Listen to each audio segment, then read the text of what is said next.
üçün biz qələbəmizə arxayınıq? Nə üçün biz belə əminik? Ona görə ki, İlham Əliyevin heç bir təbliğata, heç bir kampaniyaya ehtiyacı yoxdur. İlham Əliyevin təbliğat kampaniyasını hamıdan böyük müvəffəqiyyətlə 5 il ərzində o özü həyata keçirib. Məyər İlham Əliyevin vəkillərə ehtiyacı varmı? Sözsüz ki, yox. Eşq olsun prezidentimizə, eşq olsun İlham Əliyevə. Bu kadrlar 5 il əvvəl çəkilib. Tribunada ağız dolusu danışmaqdan az qalan nəfəsi kəsilən qırmızı koftalı, yaşıl tumanlı xanımsa keçmiş millət vəkili Gültəkin Hacıyevadır. O Gültəkin Hacıyeva ki, seçkilərdə məğlub olub deputat seçilməyəndən sonra cəbhəsini dəyişib və indi də qatı müxalifətçiyə çevrilib. İndi xanım Hacıyeva eyni emosiyalarla güya ki, bu iqtidarın nə qədər pis, müxalifətin isə nə qədər yaxşı olmasını aşılamağa çalışır. Deyirəm, nə yaxşı ki, televiziyalar var və kimin kim olmasını aşkarlamaq heç də çətin deyil. Amma bu kadrların müxalifət düşərgəsində bir kimsənin narahat edəcəyini qətiyyən ağlınıza gətirməyin. Bu, onlar üçün adi bir faktdır.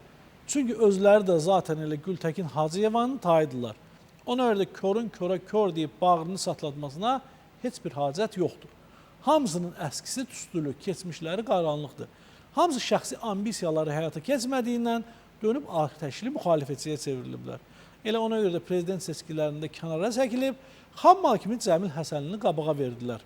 Amma Azərbaycan cəmiyyəti Cəmil Həsənlinin də hansı yuvanın quşu olduğunu yaxşı bilir.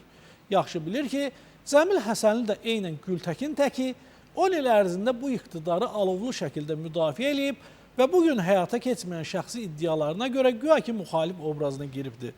Bir çoxları Cəmil Həsənliyə onun sadəlöv siyasətdən uzaq birisi olduğuna görə ona Cəbiş müəllim adını verdi. Bu adın uğurlu tapıntı olduğunu etiraf edənlər də oldu. Amma zaman keçdikcə buynuzlar göründü və ona görə də bu ad da ona heç də yakışmadı. Yox, bu sağa. Yox, aşağı. Cəbhədə eynəyiniz sınıb eləsə sizə xüsusi bir adam lazımdır ki, güllənin altından çəkib çıxartsın. Cəbhə sizin kimilər üçün deyil. Ne oldu? Buna baktınız? Tamamilə yararsız yoldaş kapitan. Gördüyünüz kimi Cəbiş müəllim gözlərinin zəif olmasına baxmayaraq ön cəbhəyə can atır. Vətənə millətə xeyir vermək istəyir. Amma müxalifətin Cəbiş müəllimi isə tam əksinə imiş. Bunu mətbuatda yayımlanmış bir sıra sənəd sübutlar da təsdiq edir. Belə ki, Cəmil Həsənli də 2011-ci il iyunun 20-sinə diqqət yetirin. Yəni, Böyük Vətən müharibəsinin başlamasının il dönümündə tibbi komissiyaya yollanıb və yoxlamadan keçib. Amma Cəbiş müəllimdən fərqli olaraq Cəmil müəllim özünə saxta sənəd düzəldib və güya ki, gözlərinin zəif olmasını bəhanə gətirərək pensiyaya 2 il əvvəl çıxıb və yüksək müavinət almağa başlayıb.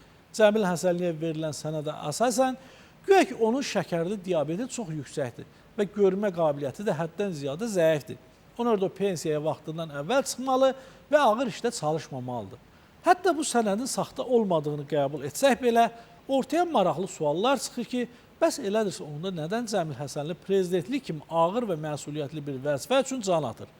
Məncə əlavə şərhə ehtiyac qalmır və Cəmilin heç də Cəbiş müəllim qədər aciz və sadəlöv olmadığı üzə çıxır. Bəs elə isə kimdir Cəmil Həsənli? O sadəcə müxalifət düşərgəsi tərəfindən bütün günah və məsuliyyətlərin üzərinə yüklənərək ortaya buraxılan birisidir. Azərbaycanca buna günah keçisi. Rusca Kozyol Apuşeni deyirlər. Dini rivayətlərə görə qədim İsrail oğulları ildə bir dəfə dini ritual keçirərmiş və bu zaman bir keçi və ya bir çəpişi götürər, güya ki, bütün günah və bəlaları ona yükləyib, sonrası səhraya buraxarlarmış. Bax, bu qədər bəsit. Ona görə də bugünkü Cəmil müəllim də mənə sadəlöv cəbişi deyil, həmən qurbanlıq çəpişi daha çox xatırladır. Statın sonu.